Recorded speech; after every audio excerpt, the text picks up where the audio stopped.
हिम्मत की सीढ़ियाँ, द स्टेयर्स ऑफ करेज।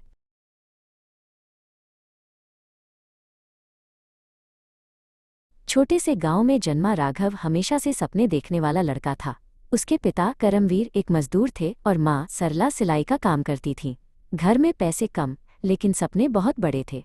जब लोग ताना मारते, गरीब के बच्चे बड़े काम नहीं कर पाते, तो राघव हर बार ये सुनकर मन ही मन कहता, मैं सबको गलत साबित करूंगा। स्कूल तक जाने के लिए उसे रोज 5 किलोमीटर पैदल चलना पड़ता था। धूप, बारिश या ठंड, कोई भी दिन छुट्टी का बहाना नहीं बनता। पढ़ाई राघव को बहुत पसंद थी, लेकिन घर की हालत इतनी खराब थी कि कई बार उसे स्कूल छोड़कर खेतों में काम करना पड़ता। रात को एक छोटे से दीपक की रोशनी में उसे पढ़ते देख माँ सरला पूछती, थकता नहीं बेटा? वो बस मुस्कुराता और कहता, थोड़ा थक जाऊंगा, पर रुकूंगा नहीं।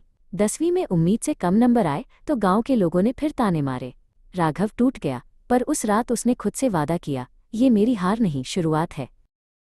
11वीं 12वीं में उसने और भी ज्यादा मेहनत की। किताबें कम थीं, लेकिन जिद बहुत थी। वो घंटों तक गांव के पुराने मंदिर में बैठकर पढ़ाई करता। वो खुद को बार बार याद दिलाता, सपने तभी पूरे होते हैं जब नींद टूटे। पढ़ाई के बाद राघव ने शहर के एक बड़े कॉलेज में दाखिला लेने का सपना देखा। शहर पहुंचा तो पहली बार लगा कि दुनिया बहुत बड़ी है। रहने की जगह नहीं थी, तो वो मंदिर में सोया और खाने के लिए ट्यूशन पढ़ाने लगा। कई बार उसे बिना खाए ही दिन गुजारने पड़ते, लेकिन उसने किताबें नहीं छोड़ी। वो कहता था, भूख पेट की है, लेकिन आग दिल की है। जब सबने कहा, तू नहीं कर पाएगा, राघव मुस्कुराया, तुम हंसो, मैं मेहनत करता हूँ, समय खुद ही जवाब देगा। एक दिन कॉलेज के प्रोफेसर ने उसे छात्रों के सामने भाषण देने का मौका दिया। राघव का आत्मविश्वास और उसके अनुभव की सच्चाई ने सबको हैरान कर दिया।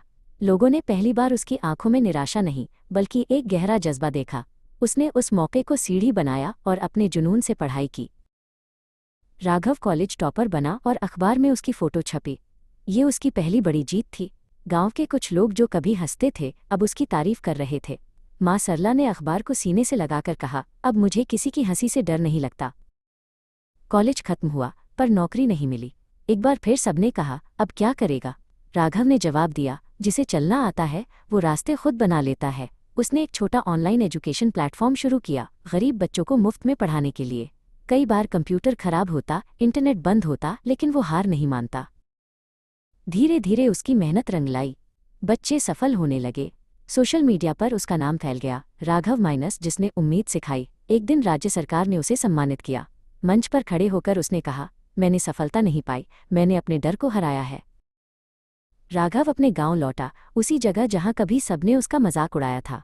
गांव के लोग अब उसका इंतजार कर रहे थे। पिता करमवीर ने गर्व से कहा, तुमने हमारी गरीबी को अपनी ताकत बना लिया। राघव बच्चों से बोला, अगर हालात मुश्किल हों तो समझो भगवान तुम्हें मजबूत बना रहा है। राघव ने एक स्कूल खोला, हिम्मत स्कूल नाम से। वहां कोई फीस नहीं थी, बस एक शर्त थी, हर बच्चे को किसी और की मदद करनी होगी। अब राघव हजारों बच्चों का आदर्श बन चुका था। वो कहता था, मुश्किलें दीवार नहीं, सीढ़ियां होती हैं, बस चढ़ते रहो। एक इंटरव्यू में जब एक रिपोर्टर ने पूछा, तुम्हें किस बात पर गर्व है, वो बोला, इस बात पर कि मैंने हार को भी अपना शिक्षक बनाया। राघव की कहानी खत्म नहीं हुई थी, क्योंकि वो हर गिरते हुए बच्चे के लिए एक प्रेरणा था। उसने सिखा दिया था कि जीवन की सबसे बड़ी जीत तब होती है जब तुम गिरकर भी उठ खड़े होते हो। और यही उसकी असली पहचान थी, राघव जो जिंदगी को बदलने का जज्बा रखता था।